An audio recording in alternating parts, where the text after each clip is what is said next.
Yo!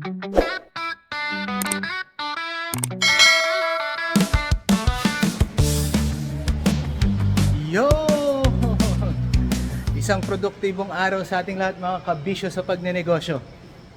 Oh, kasi tayo mahilig tayo sa mga bahala na, sa mga bara-bara, no? At bahala na kung saan tayo madala ng ating mga desisyon. Yan ang didiscuss natin ngayon. Mga kabisyo, meron tayong tinatawag na bunny market o bunny marketing. Ang ibig sabihin ng bunny kasi parang rabbit, no? Bunny, no? Kasi ang mangyari raw pagka bumibili, no, na ano nila to, na isip ng mga nauna sa atin ito, no, parang bahala na raw, no, kaya sumusugal sila sa stocks na kung saan bahala na kung bebenta o papatok o hindi, kung kikita o hindi. So parang naimbento tong term na to, bunny marketing, kasi ang ibig sabihin nito bahala na sa pag-advertise, so sa paggawa ng mga marketing strategies. Bahala na kung meron tayong mapapala, kung meron o wala.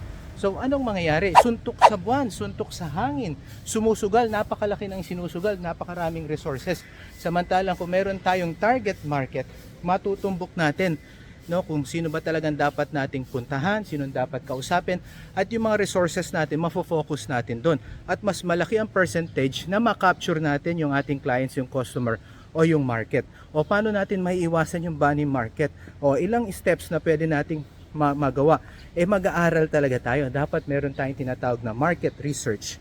Sa market research, mga kabisyo, hahanap ka mag-scout ka ng lugar, hahanap ka ng mga customers, ng clients, prospecting.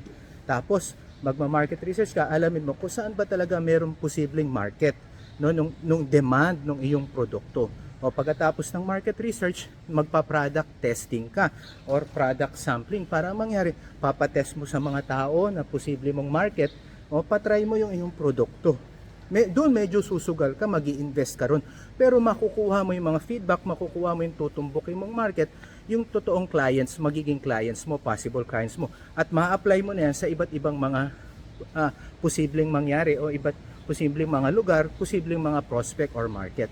O mga kabisyo, huwag magkaroon ng bunny marketing, no? Sa halip, tumbukin natin, gawa tayo ng mga paraan, survey, research, no? Mag-aral tayo na mag-aral para matumbok yung ating target. Okay ba? Bunny marketing, ha? Iwasan natin yan. Huwag tayong susugal nang hindi natin na-anticipate ang mga posibleng pwedeng mangyari. God bless, isang produktibong araw sa ating lahat mga kabisyo.